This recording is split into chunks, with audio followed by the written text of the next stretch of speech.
So a few months back on my Tofu 65 build video, I posted this comment asking you whether you like the NK65 or the KBD67 Lite, and literally all of the comments suggested the KBD67 Lite. So today, I'll be building one of the best budget custom keyboards.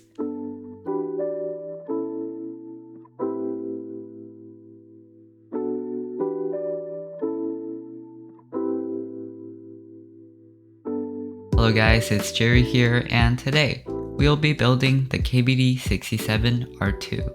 And just to give you some quick background information, this is the R2 or the round 2 of the original KBD67 Lite, and it had some minor changes to the manufacturing process, but largely stayed the same.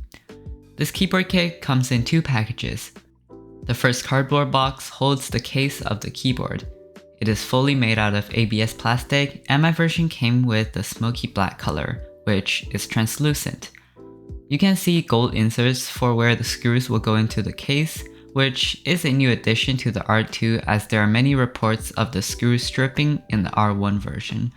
This may be a letdown for some people, but I do like the uniqueness the standoffs bring to this board. But in case you don't like it, the opaque versions do not have the visible standoffs. The rest of the components come in the carrying case, which included the stabilizer, the coiled cable, some screws, the case foam, the plate, the PCB, and finally the silicone mute pad / the gaskets. The plate that comes default with the kit is made out of an injection molded polycarbonate and has some gold standoffs for where the screws will go. And the PCB is the exact same one as the one from the metal KBD67. The mute pad is meant to reduce vibration for the board to make it sound cleaner, and also has the bonus of being able to gasket mount the plate and PCB. The coiled cable, however, is pretty trash, which looks more like a telephone cable than a keyboard one. Lastly, the carrying case is a decent inclusion with the kit, but I would suggest they take it out of the DIY kit to save some money, cause not everyone will need to bring their keyboard on the go. But for the ones that do, they can just get it as a separate purchase. As always, before I start with any build, I will always put on the rubber feet to prevent the board from being scratched. When that's done, I move on to the stabilizers. This time, I use their included transparent KBD fan screw-in stabilizers. I wholly modded them to completely get rid of the rattle. And here is a quick sound of it.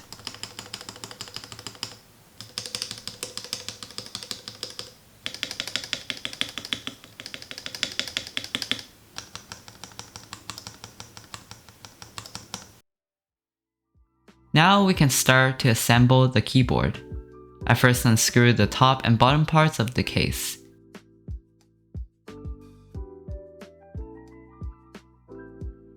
I did screw in the standoffs as I like a stronger bottom out feel. Like I said earlier, I used the mute pad in between the plate and PCB to gasket mount the keyboard.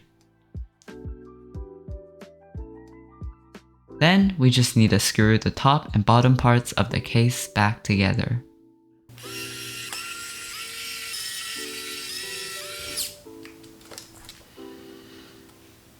For the switches, I used the Durac L2 linear switch, purely because the housings of the switches match the color of the case. I did loop them with Krytox 205 and added the desk key switch film in between the housings. Finally, for the keycaps, I went with the Dolch keycap set from HK Gaming, which comes in a cherry profile. The accent keys on the set again perfectly matches the stem of the switch.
This keyboard by far is one of the best sounding keyboards that I have built. You can clearly hear the pop of the switches in the alpha keys and the deep thought on the spacebars. I also liked how all the colors on this keyboard just matches perfectly, from the case to the switches and finally the keycaps. This is definitely a board that I will recommend to a lot of people if KBD fans decides to make a round 3 of this kit. But thank you guys for watching, and I'll see you in the next video.